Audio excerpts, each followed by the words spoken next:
When RMS Carpathia arrived in New York on the evening of April 18, 1912, it endured a difficult journey through fog, storms, and heavy seas while carrying 705 survivors of the Titanic. Word of the disaster had spread quickly through newspaper reports relaying wireless messages, and some 40,000 anxious people crowded the docks. Instead of docking immediately, the Carpathia sailed past the masses to deliver Titanic's 13 recovered lifeboats to the White Star Line pier before finally docking at Pier 54. Only then, 3 days after the disaster, did the full magnitude of the tragedy become clear.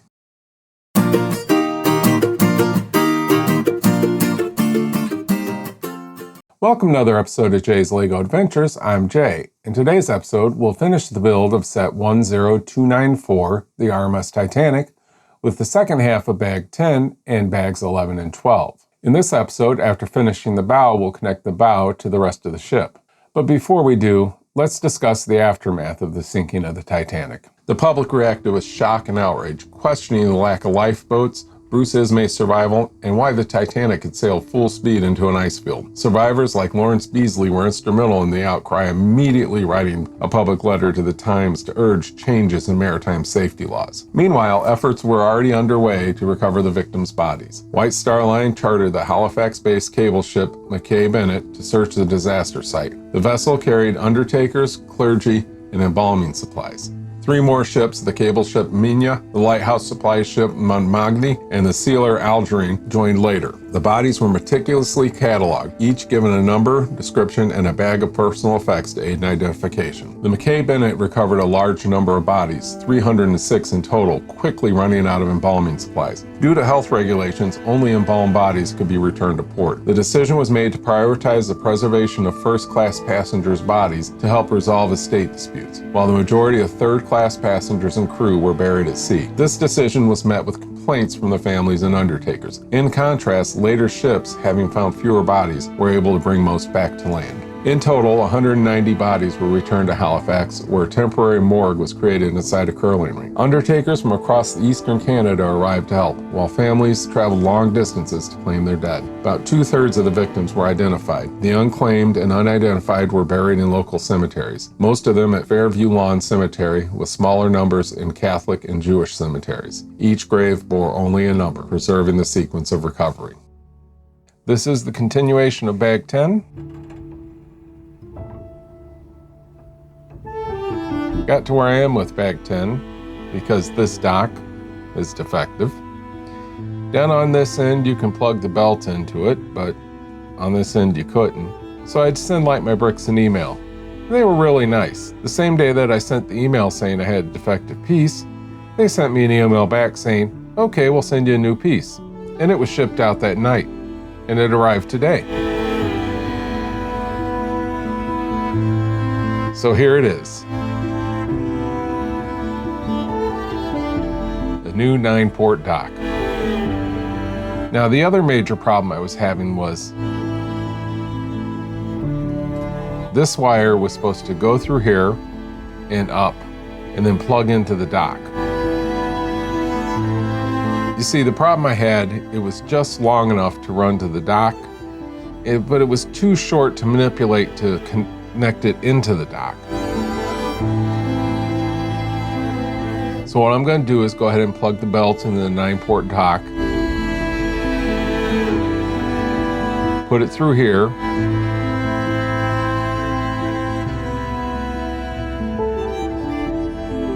and then I'll lock it down on the brick it's supposed to be on. Now I'm going to plug the rest of these in.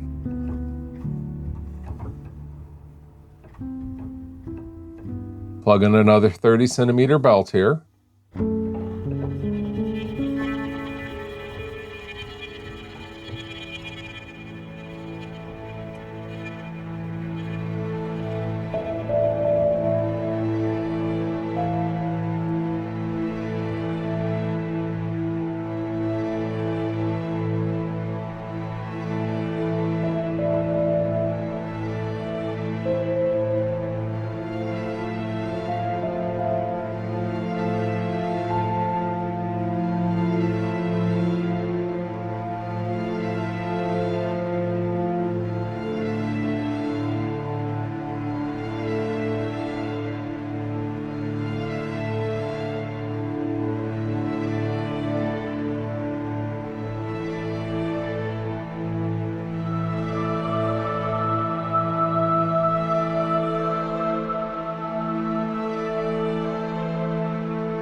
At this point in the build, I realized the light on the front mast was not working. After troubleshooting, I realized that it was the light and not the three-way splitter. Since the light is easily replaceable, I decided to continue with the build instead of waiting for a replacement part. I'll replace the light at a later date after the build is finished.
Well, it took some tricky figuring, but I did it.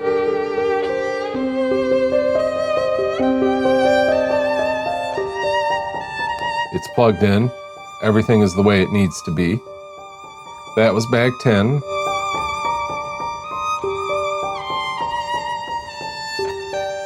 Bag 10 put the halves of the bow together.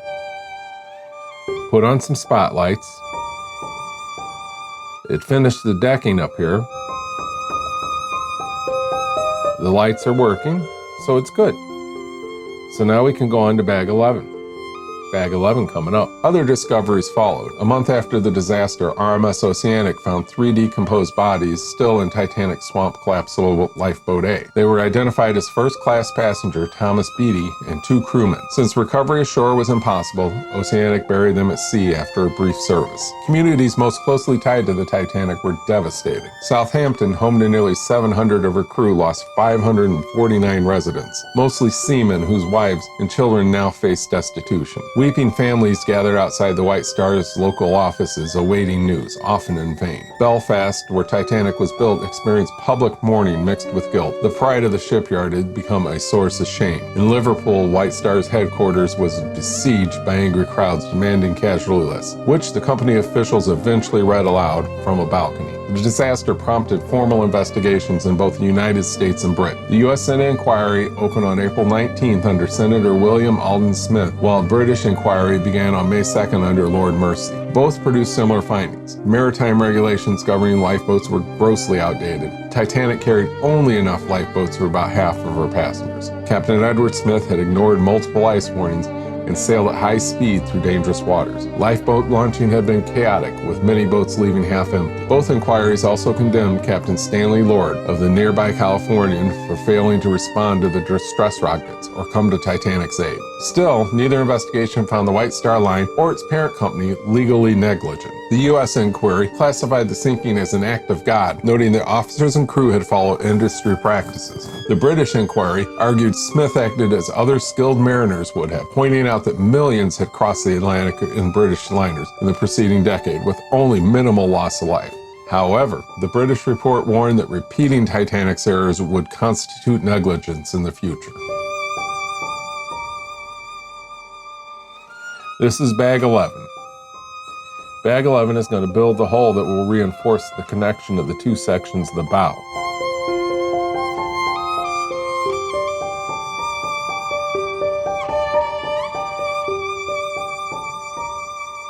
This one, I believe, is going to start with the port side. Yep, this will be the port side. I remember the port side now because the Titanic was struck on the starboard side. And the starboard side, as you're looking towards the bow of the ship, it's off to the right.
That was Bag 11. Bag 11 did the hull on both sides.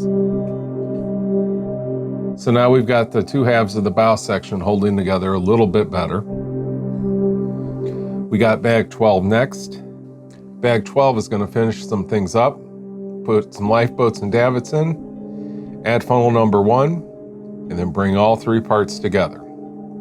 So let me get Bag 12 together and we'll get to it. Public outrage ensured that maritime safety regulations changed rapidly. The most immediate reforms mandated sufficient lifeboats for all passenger and crew, proper lifeboat drills, and round-the-clock manning of shipboard wireless stations. Radio operators were required to prioritize distress signals and use standardized codes such as CQD and SOS. Rival wireless networks were ordered to handle all distress traffic, regardless of corporate affiliation, ensuring that no emergency messages would be ignored. Perhaps the most significant reform was the establishment of the International Ice Patrol in 1914. The patrol, coordinated by U.S. Coast Guard, monitored iceberg movements in the North Atlantic, warning ships of hazard. Additionally, an international maritime conference created by the International Convention for the Safety of Life at Sea, or SOLAS, which harmonized safety standards among nations. These reforms became enduring legacies of the Titanic disaster, shaping modern maritime law. In the cultural and emotional sphere, grief remained profound. For many families, particularly in the working class communities like Southampton, the loss of breadwinners created financial crises that charities struggled to address. In Belfast, pride in engineering achievements was overshadowed by guilt and mourning. The story of Titanic's victims and survivors entered legend almost immediately, symbolizing both human ambition and human fallibility. This is Bag 12, the final bag of the build.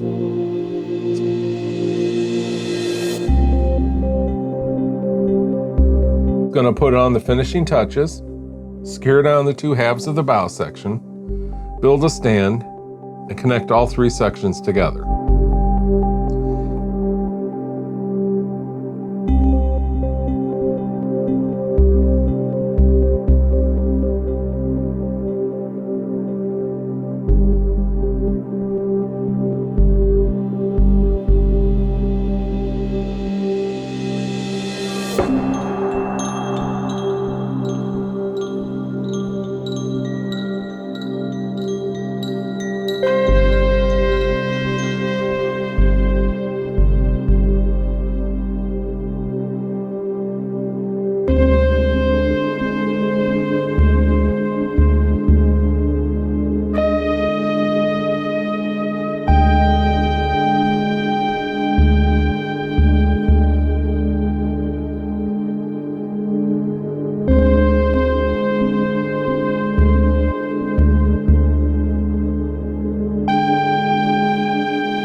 was bag 12.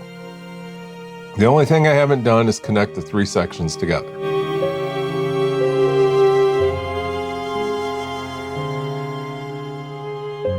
Bag 12, put the funnel on. Place these pieces on the side to connect this together. And it built the stands. Now give me just a minute and I'll put the 2 sections together. Let me get the other section down.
That's it all together.